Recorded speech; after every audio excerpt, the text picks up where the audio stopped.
तो दोस्तों नमस्कार, मैं हूं अनिल और रेसलिंग सुपर धमाल में आपका स्वागत है। तो दोस्तों आपको बता दें कि रॉक आखिरी बार रॉ नेटफ्लिक्स डेब्यू एपिसोड के बाद NXT न्यू ईयर्स एविल 2025 में नजर आए थे। फैंस ट्राइबल कमबैक मुकाबले के बाद रोमन रेंस के साथ रॉक की एक स्टोरी देखना चाहते हैं। अब एक दिग्गज ने एक जबरदस्त प्लान बताते हुए इशारा कर दिया है कि रॉक किस तरह से रॉयल रंबल मुकाबले में रोमन रेंस के लिए एक बहुत ही बड़ी मुसीबत बन सकते हैं। द रॉक को लेकर हाल ही में यह खबर आई थी कि वो रेसलमेनिया 41 में लड़ते हुए नजर शायद नहीं आएंगे।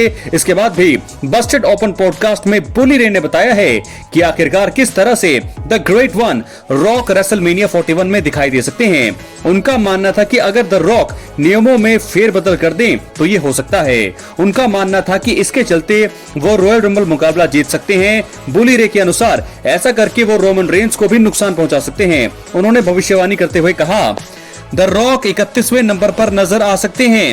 रोमन रेंस अगर जीतने वाले हों और द रॉक नियम बदलकर 31वें नंबर पर आ जाएं तो बहुत कुछ अजीब सा हो सकता है और यहाँ से चीजें बदलेंगी और यहाँ पर रॉक एलिमिनेट कर सकते हैं रोमन रेंस को और जीत सकते हैं रॉयल रंबल। आपको बता दें, रॉयल रंबल 2025 में होने वाले रंबल मुकाबले के लिए रोमन रेंस के नाम की घोषणा 10 जनवरी 2025 को हुए स्मैकडाउन एपिसोड में पॉल हेमन ने की थी। और वहीं आपको बता दें कि उन्होंने इस दौरान कोडी रोड्स को चेतावनी दी थी कि रोमन अपना मुकाबला जीतकर उनसे वो टाइटल जीतने के लिए मुकाबला करेंगे।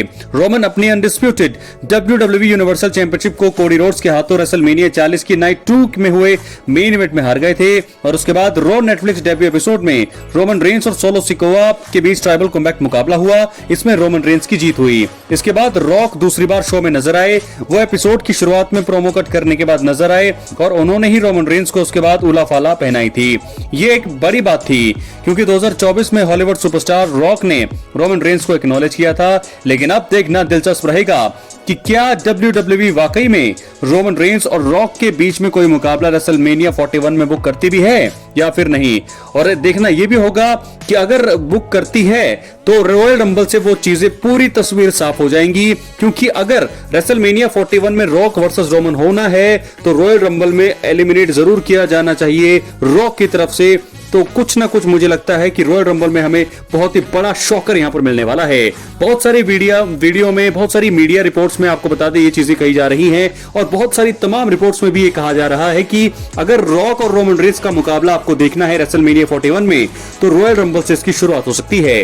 रॉक आकर के 31 नंबर पे आकर के यहां पर रोमन को एलिमिनेट करेंगे, जिसके बाद जो है रोमन रेंस वर्सेस रॉक की राइवलरी शुरू होगी जो जाएगी रेसलमेनिया 41 तक। तो दोस्तों क्या लगता है आपको, क्या होगा? अपनी राय कमेंट बॉक्स में जरूर दें। क्या 31वें नंबर पर आएंगे रॉक? इसके बाद हम बात करेंगे अगली स्टोरी की तरफ जो जुड़ी है रोमन रेंस से ही। बहुत खबरें दोस्तों यहाँ पर रोमन रेंस से जुड़ी आ रही हैं, इसलिए हम आपको वही चीजें बार बार बता रहे हैं। आपको बता दें रोमन रेंस 2025 के रॉयल रंबल मुकाबले का हिस्सा हैं। वो इस मुकाबले में जीत के बड़े दावेदार हैं। रोमन के अलावा मुकाबले में कई सुपरस्टार हैं। फैंस को असली ट्राइबल चीफ से बेहतरीन प्रदर्शन की उम्मीदें हैं।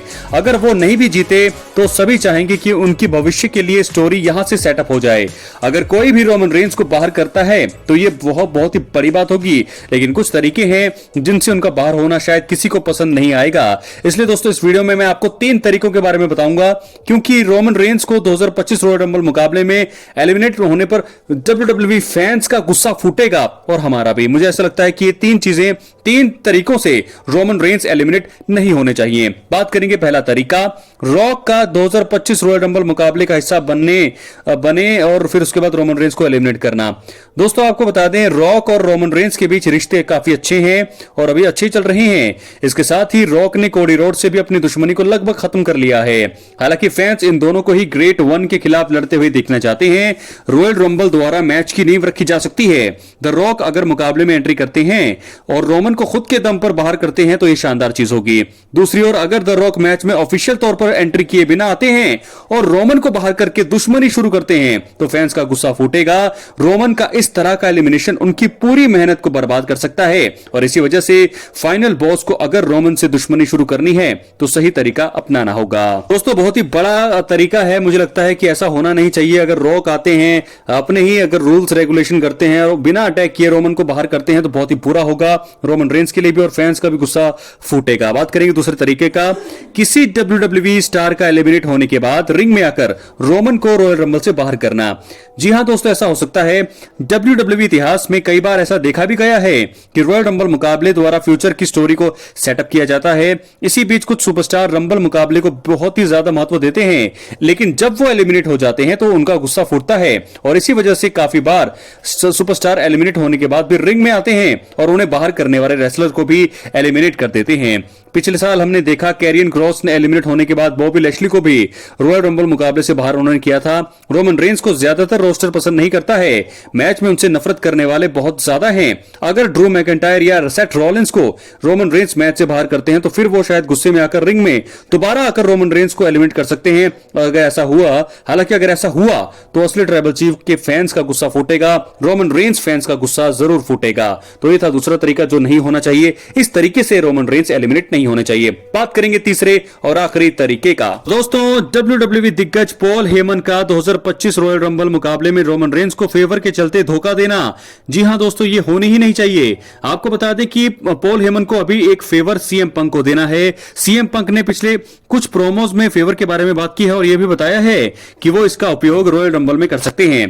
कुछ ऐसा ही इवेंट में देखने को मिल सकता है हमें, अगर रोमन और सीएम पंक अंत में बचे रहे, जो मैं काफी पहले बोल चुका हूं आपको कि अगर लास्ट टू रोमन रेंस और सीएम पंक होते हैं रिंग में तो क्या होगा।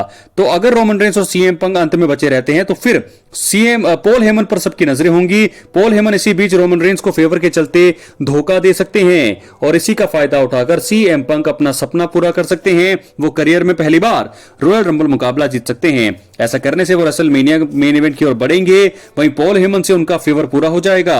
हालांकि फैंस को यह चीज पसंद नहीं आएगी क्योंकि रोमन का इस तरह से बाहर होना सीएम पंक की कायरता को दिखाएगा। असली ट्राइबल चीफ का ऐसा एलिमिनेशन भी होना नहीं चाहिए। तो दोस्तों जी हां, तीन तरीके मैंने आपको बताया जिसके चलते रोमन को एलिमिनेट होना नहीं चाहिए।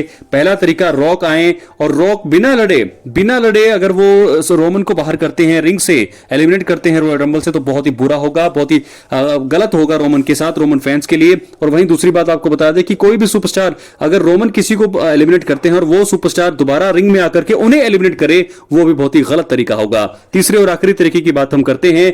तीसरा और आखिरी तरीका यह है कि अगर यहां पर पॉल हेमन आते हैं, सीएम पंक और रोमन रेंस लास्ट में बचते हैं, यहां पर ऐसा लगेगा कि रोमन जीत सकते हैं आसानी से, सीएम पंक वहां पर कमजोर पड़ सकते हैं, तो ऐसे में उस समय वो फेवर का इस्तेमाल कर सकते हैं, पॉल हेमन को बुला सकते हैं और ऐसे में वो कैश इन करके रोमन को धोखा दे सकते हैं और जिसके चलते यहां पर रोमन की हार हो सकती है, जीत सकते हैं यहां पर सीएम पंक और इतिहास रचेंगे और रोमन को मिलेगा बहुत ही बड़ा धोखा।